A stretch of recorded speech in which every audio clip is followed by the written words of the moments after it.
What a roller coaster of an episode this was, so let's get into it. In a secret laboratory below the moon tower is Ira's workshop, and there we learn that Ira is actually the Nightmare King. I wasn't expecting this, but we do learn who his employer is, Armon Treshy. And then in mere moments, a battle begins as we watch as Ira crushes a bead of broomstone in his hand, and we see that similar arcane explosion like episode 1. We were right last episode, but as tables and chairs come to life, what really was a very interesting combat begins. Firstly, Ira Wendigoff, I believe that's the last name that Matt said, is terrifying when he's not rolling so poorly. And I really felt bad for Matt because Ira was obviously supposed to be a bit more threatening, and he already was, so it's almost a good thing that he was so crappy most of the time. Because wow, his damage output was high. We also got to see Travis reveal his actual class. I knew that AC of 18 seemed way too high to be a rogue. A theory has been floating out there for a while that Gurge was Travis's real character. Nope, Chetney is, and he is a blood hunter Lycan. And as soon as he started disrobing and drew the chisel across his body, like, we knew. And two things about Travis in combat. Firstly, Chetney's high armor class is an absolute beast, like Matt was just having trouble hitting him at all. And secondly, Werewolf Chetney is awesome. When he's not frightened, I want to see what he can truly do. So as Chetney and eventually Gurge begin wolfing out, we then get the bomb drop that Ira, the Nightmare King, smells Calloway, smells Fern. Ira does know them personally, and Fern says that they're rather famous in the Feywild, so what does Ashley Johnson have up her sleeve? This combat was also the combat of clutch nat 20s. The party rolled so many. Both Dorian and Orem got up from unconsciousness, and Liam called his shot. He called the nat 20. That is his second called nat 20 of the game, and I'm wondering, did Taliesin teach him a thing or two? How is he doing this? What dark secrets did Liam learn? Because obviously he's unlocked some eldritch abomination that allows him to just dictate when a nat 20 is rolled. I'm not sure what exactly is up with him, but it's just something to look out for later in this campaign. But even with all the nat 20s, all the special abilities, everything going the party's way, Imogen at the beginning of the battle blinded Ira, which kind of hobbled him for most of the actual fight. Things began going really poorly. And look, two things are clear about Ira in this battle. Firstly, at the start, he was not trying. He was having fun. There was no fear in the Nightmare King. He was toying with the party. And at the very end, when he had this ball of energy, I think that it probably, if he would have tossed that, would have been a TPK. At least maybe another round to TPK, but that party was not surviving whatever that attack was. Ira spared the party because of Fern. The party did not win that battle, they survived it. And obviously we're all asking why? Why did the Nightmare King spare Fern? And I guess that's something we'll learn eventually down the line. It feels like a trip to the Feywild might be in order eventually to get some answers from Fern's family. But after Ira basically leaves, they gather a few papers as the arcane device that he'd been using begins to go out of control, goes nuclear, and as they jump out the window and make their way away from the moon tower, it explodes. 300-pound chunks of this tower are launched hundreds of feet away. The amount of power and force it would take to do that is astronomical. That tower is gone. So the party heads to their favorite spot, the Spire by Fire, and Gurge lets them in on what his journal backstory is. He notes that he was tasked with essentially biting people and spreading his lycanthropy, and there were volunteers that were brought in that were later mentioned to maybe be Peregrine's Call. And then he also confirmed that Armon was there. He was dressed fancily, probably human, fine, shiny pants, high-collared coat, blue and gold, so we can identify him later. Someone wearing those blue and gold is probably going to be Armon. And then Chetney reveals a bit more of his backstory, where as he was leaving Uthadurn after running into the glass blades, he eventually met a werewolf in the forest and somehow killed it and was bitten by it. Now, I don't know if that's backstory fiat, but here's the thing. Werewolves can't be killed. They can't even be hurt by non-magical weapons. So how did Chetney kill this werewolf? I don't know. That's just a thought I had. Gurge also reveals something very, very interesting. It is 1 month until Ruidus's zenith, where it is highest in the sky, and you know what?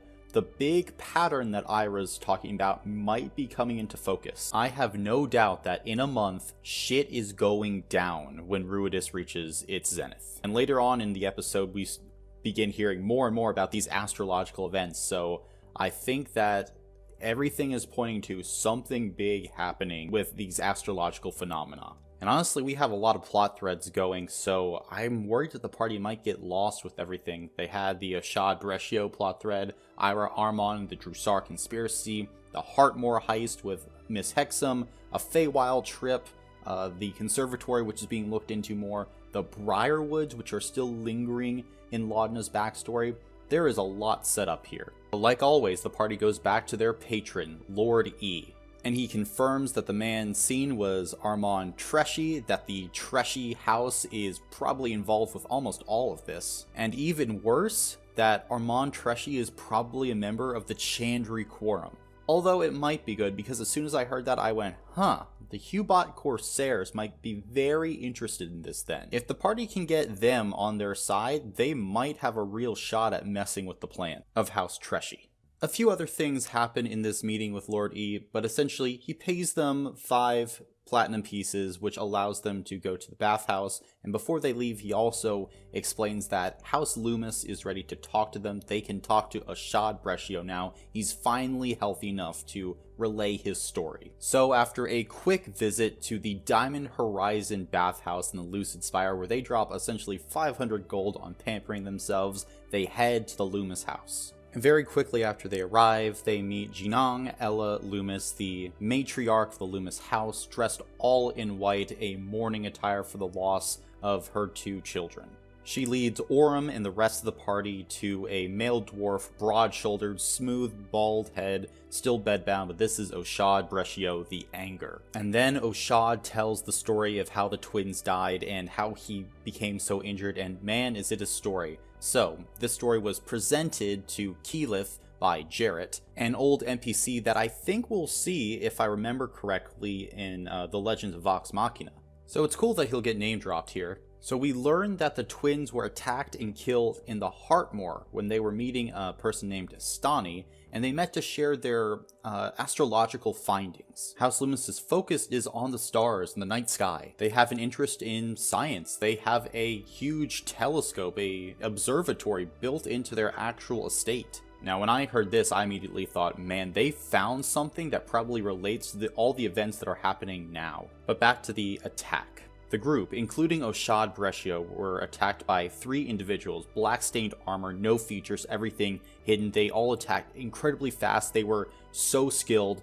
They attacked the twins, and before Ashad can do anything, the twins were felled by the blade. He was hit by a toxin that they had, and then their bodies became this aberrant sludge and they melted away. This is similar to events that happened in Exandria Unlimited, and to me it sounds similar to what Duggar was. Ashad points the party to Astani, who might know more, and he lives in the Heartmoor, so it feels like we are converging in on that new area. But Ashad warns the party that these attackers were incredibly precise and intent. Ashad is a gifted fighter, and even he hadn't seen anything like this before. These killers, these attackers were in perfect unison, and we see just a glimpse of Ashad's anger, and I have a feeling that as soon as he gets healthy, he's going to be a monster on the battlefield if we ever get to see him fight. The party leaves House Lumas, and at first they want to go to the conservatory so that Imogen and Laudna can find out whatever information they're trying to learn. Imogen about her past and dreams, and Laudna, we're not so sure yet. But first they take a pit stop near Hexum Manor, and